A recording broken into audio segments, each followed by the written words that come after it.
इसके अनुसार थोड़ी भूमिकाएं बनती हैं भक्ति की या ज्ञान की। आचार्यवाणी, गुरुवाणी, उनकी आज्ञा अनुसार चलने पर हृदय में भूमिकाएं जागृत होती रहती हैं।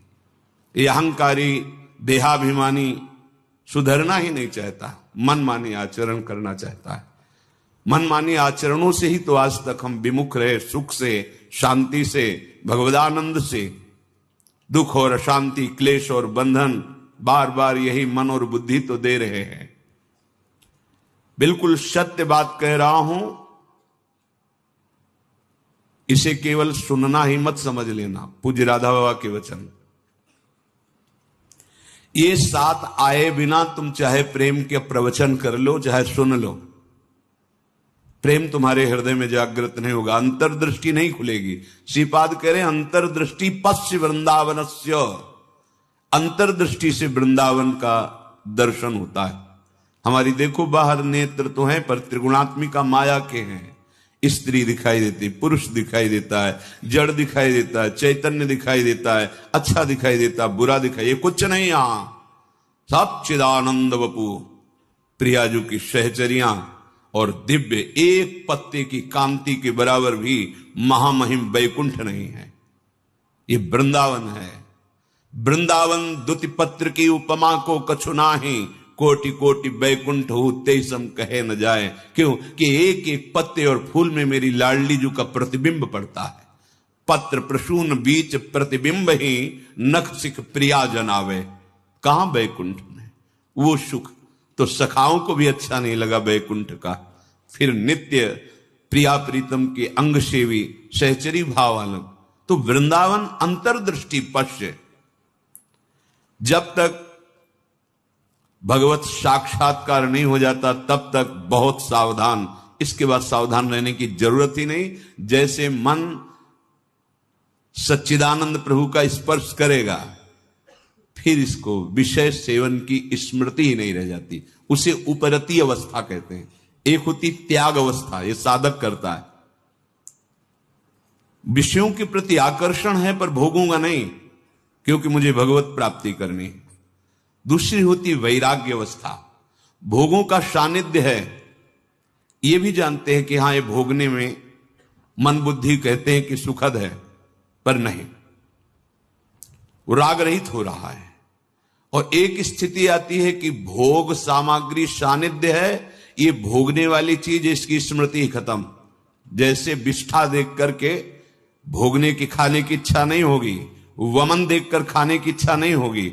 मलवत, वमनवत, विश्ववत, ऐसे यहां से लेके ब्रह्मलोक तक के भोगों का उसे त्याग हो जाता है, जिसे उपरति कहते हैं।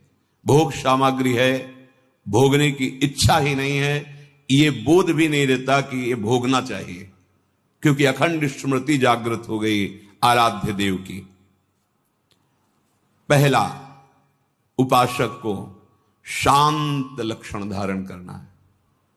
काम आ रहा है, क्रोध आ रहा है, कोई गाली दे रहा है, विक्षेप हो रहा है, प्रतिकूलता आ रही, अपमान, अनुकूलता आ रही, सम्मान। शांत का मतलब ना हर्ष न शोक, गंभीर, अंदर से गंभीर शांत। पहला लक्षण अंतर्दृष्टि खोलने के लिए। सिद्धांत में भी वर्णन शांति, रव्यर्थ कालत्वम विरक्तिर्मान शून्यता। शांति, अपने प्रति कोई बार बार अपराध कर रहा है, शांत। न शरीर से दंड, न वाणी से दंड, न मन से दंड देने का संकल्प, क्योंकि सब में मेरा प्रभु विराजमान है। बिल्कुल ध्यान से बाबा ने कहा, ये बिल्कुल सत्य सत्य बात कह रहा हूं। प्राणपन से इन सातों बातों का निर्वाह करोगे तो अंतर्दृष्टि खुल जाएगी। प्रेम, यदि आप थोड़ा भी प्रमाद करेंगे तो इनको धारण नहीं कर पाएंगे। पहला ही है शांत। भाव देश में भी पहला है शांत। शांत दास्य सख्य वात्सल्य कांता सहचरी। शांत हमारे भगवान का स्वरूप है, शांताकारम, शांत। समझो, वाणी शांत, मन निसंकल्प, कोई चाह नहीं, स्थिति यहां पहुंचनी। शांत का स्वरूप ये, न सोचते न कांक्षते, समः सर्वेषु भूतेषु मद भक्तिम लभते पराम, मेरी भक्ति का परम लाभ, पराभक्ति का स्वरूप ये, कोई चाह नहीं, कोई चिंता नहीं, कोई भय नहीं, कोई शोक नहीं, ब्रह्मभूता प्रसन्नात्मा, हर समय अखंड प्रसन्नता। मान लीजिए आपकी दवाई का बिल 6,000 रुपये आता है, अब वो सिर्फ 2,000 रुपये हो सकता है। अभी हाल ही में मेरी मुलाकात 2 यंग फाउंडर से हुई, IIT IIM पास आउट थे, और उन्होंने मुझे ये प्रूफ करके दिखा दिया कि जो दवा आप लोग 500 से 600 रुपए तक की लेते हैं, वो मैन्युफैक्चरर सिर्फ 50 या 100 रुपए बना रहा है।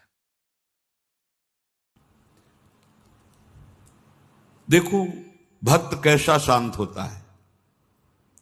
परीक्षित जी महाराज गर्भ से ही भगवान के परम प्रिय भक्त हैं। भगवान ने गर्भ में ही रक्षा की। जब ये उत्तरा जी के गर्भ में थे, अश्वस्थामा ने ब्रह्मास्त्र संधान किया। कितनी बुद्धि बिगड़ गई थी। गर्भस्थ शिशु की हत्या सबसे बड़ा पाप होता है। भ्रूण हत्या, गर्भ हत्या, ये बहुत बड़े पापों में आता है। इतना बड़ा विद्वान क्रोध के वशीभूत होकर ब्रह्मास्त्र का संधान कि पांडवों का वंश ही विनाश कर देंगे। उत्तरा ने किसी अन्य का आश्रय नहीं लिया। जैसे द्रौपदी जी से चूक हुई, पतियों का आश्रय, सभा में बैठे हुए महापुरुषों का आश्रय, भुजाओं का आश्रय, दांत का, उत्तरा ने नहीं।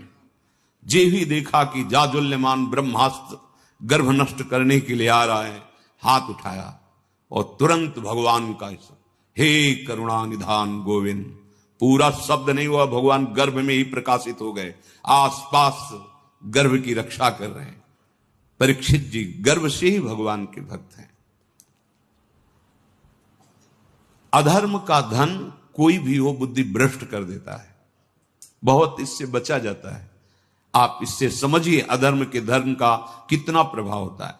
जबरदस्ती बलात् राजाओं को जीत करके वैभव छीनना, यह स्वभाव था जरासंध का। संतों के मुख से सुना कि जब भीम के द्वारा भगवान ने जरासंध का वध कराया, सहदेव का तिलक किया, पर उसका वो मुकुट जिसमें बहुत से राजाओं की जीती हुई रत्न मणियां, हीरे आदि थे, वो मिला के सबसे 20,000 तो कैद किए था। जैसे पशुओं की बलि देना हो, ऐसे वो बलि देने के लिए 20,000 राजाओं को। वही मुकुट एक दिन परीक्षित जी अपने मस्तक पर धारण किए। धारण करते ही शिकार खेलने का मन हुआ, चल पड़े शिकार। इतनी प्यास असह्य हो गई कि ऋषि आश्रम में गए। वो समाधिस्थ थे, अपने स्वरूप में स्थित थे। कोई है आश्रम में, मुझे बहुत प्यास लगी है। वहां तो समस्त इंद्रियां, मन, बुद्धि सब चेष्टा रहित है, भगवत स्वरूप में एकदम डूबे हुए, बाहर से शांत, कोई चेष्टाएं न सुना रही न दिखा रही, कोई इंद्री काम नहीं करेगी, क्योंकि सौम्य अवस्था को प्राप्त समाधिस्थ महापुरुष। पता नहीं कैसे ऐसी बुद्धि बदल गई इतने बड़े महाभागवत की। उपेक्षा करके बाहर निकले, देखा एक मरा हुआ सर्प पड़ा था, ऐसे धनुष की नोक से उठाया और ऋषि के गले में डाल दिया। महत अपराध है। साधु का उपहास या इस तरह की चेष्टाएं, उनको इसका भी पता नहीं चला, तो शांत अपने स्वरूप में स्थित हैं। कुछ ब्रह्म ऋषि कुमार देखे कि राजा परीक्षित अंदर गए थे, बाहर गए तो कोई बात ही क्या, वहां गए तो देखा समाधिस्थ थे, उनके गले में मरा हुआ सर्प। तो ऋषि कुमार दौड़ते हुए श्रृंगी ऋषि जहां स्नान कर रहे थे वहां गए और कहा, राजा परीक्षित ने बड़ा उपहास किया, आपके पिताश्री का एक मरा हुआ सर्प गले में डाल दिया। इतनी बड़ी सामर्थ्य कैसे कि समाधिस्थ मेरे पिता का अपमान। तो क्या उन्होंने समझ लिया कि राजाओं के पास ही बल होता है, ब्रह्म ऋषियों के पास बल नहीं होता? नौ किशोर अवस्था है श्रृंगी ऋषि की, उसी जल से आचमन किया और कहा, आज मैं दिखाता हूं कि ब्रह्म ऋषियों का बल क्या होता है। इसने मरा हुआ सर्प मेरे पिता के गले में डालकर एक ब्रह्म ऋषि का अपमान किया, मैं श्राप देता हूं, आज के 7वें दिन तक्षक सर्प इसे डसेगा और कोई त्रिभुवन में नहीं बचा पाएगा। ऐसा ही हुआ और दौड़ करके आए और पिता के गले में लग गए। जब वो बहुत देर लिपट के रोए से तो धीरे धीरे वृत्ति बाहर आई। क्या हुआ, क्यों रो रहे हो? उनका ये परीक्षित आए हुए थे और आपके गले में मरा हुआ सर्प डाला, आपका अपमान किया। नहीं नहीं, देखो इसमें क्या अपमान होता है? गलती तो हमसे हुई। राजा भगवान का स्वरूप होता है। वो आए थे आश्रम में, अर्घपाद आदि देते, उनको जल पिलाते, उनकी सेवा करते।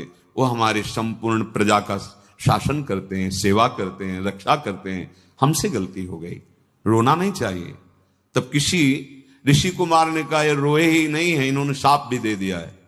नहीं नहीं, निरपराध राजा को शाप कैसे दे दिया? क्या शाप? 7 दिन में तक्षक काटे। गजब कर दिया तुमने। अरे हमसे पूछ तो लेते। अब ये ब्रह्म वाक्य हैं, इतने बड़े ब्रह्म ऋषि वो भी नहीं काट सकते। अपने शिष्यों को भेजा जाओ और परीक्षित को सूचना दे दो, कोई उपाय कर लो अपने परम कल्याण का। 7 दिन में तक्षक सर्प आएगा और डसेगा। जे ही जाके वहां परीक्षित ने मुकुट उतार के ये क्या मेरे से, ये क्या हो गया? मुझे दंड मिलना चाहिए। बहुत पश्चाताप करें, ऐसा उपहास कैसे कर दिया, ऐसा अपराध कैसे कर दिया। इतने में वो शिष्य पहुंचे और कहा, महाराज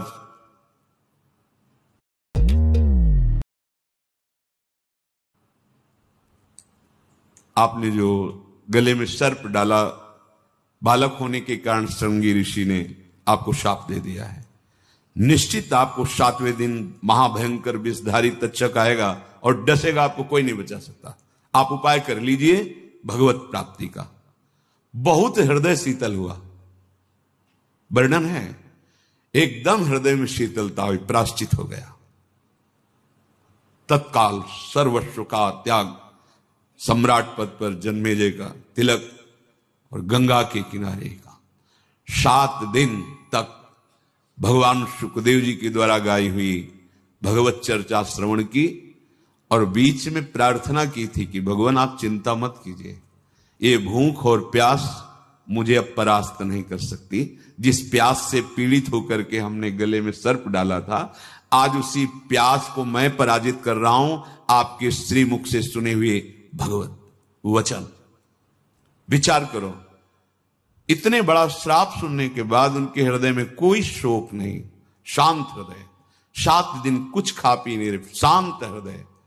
भक्त का हृदय शांत होता है। उनके गले में सर्प डाला हुआ शांत नहीं हुए, कोई बात नहीं। अगर हम भगवत दर्शन करना चाहते हैं, महासुख में निमग्न होना चाहते हैं, दुख मिटाना चाहते हैं, तो शांत होना स्वभाव में लाएं। अशांत स्वभाव नहीं। अशांतस्य कुतः सुखम। अशांति अगर हृदय में होगी तो बहुत पाप बन जाएंगे, कड़ुआ बोलोगे, गंदे आचरण बन जाएंगे, हिंसा आदि दोष भी उत्पन्न हो सकते हैं। इसलिए पहला अंतर्दृष्टि खोलने के लिए शांत, हमारा भाव भी पहला शांत भाव। ये मार्ग का पथिक भी शांत मार्ग का पथिक है। शांत शब्द को पकड़ो, अशांति अंदर से है, दबा लो। नाम जब कर रहे हो, ये सब मिट जाएगी। बाहर से तुम्हें पहले शांति लानी। बाहर की क्रियाओं में किसी भी तरह से, किसी द्वंद्व में तुम्हें अशांत नहीं होना है। वो तभी हो सकता है जब आप लक्ष्य बना लियो भगवत प्राप्ति, तभी सह सकते हो, कोई बात नहीं।